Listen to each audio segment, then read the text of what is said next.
A murder confession 22 years later. Salt Lake City police say a man paid them a visit to admit to a crime committed over 2 decades ago in another state entirely here. Well, tonight, Brandon David Wright is in jail as investigators sort out his story and why he's now taking responsibility for another man's death when it seemed like nobody was even looking for him. Dave? Wright had an extensive criminal history here in Utah, but some who lived around him are stunned by his admission. News specialist Andrew Adams live tonight with reaction. Andrew?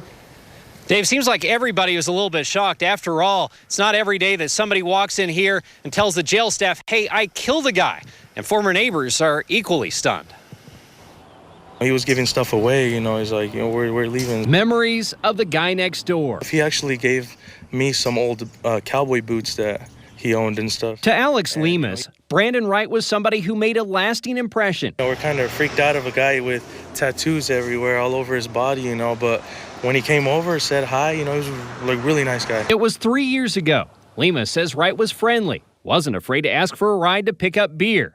But a man holding a deep, dark secret? See, that's the thing that I didn't know that. Neither did staff at the Salt Lake County Jail when Wright showed up with something to say. He needed to confess to the crime and wanted to turn himself in. Investigators say Wright supplied details of a nearly 22-year-old murder, the stabbing death of Robert Bechet in Kelso, Washington. It at least at that time appeared to be, possibly be a valid case that he was talking about. Detectives later discovered Wright had an active warrant out for his arrest in the case. He did say something about, he's going to turn himself into jail soon, but I didn't know that was the case. Could Wright have been contemplating a walk-up confession for years?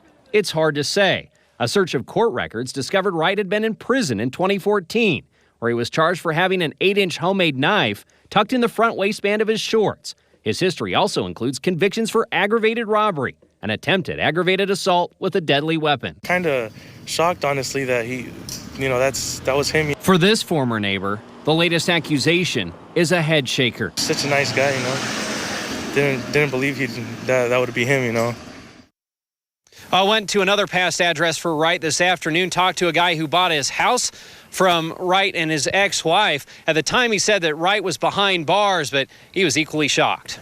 Back to you. Andrew Adams live for us in Salt Lake County. Thanks, Andrew. Deanie?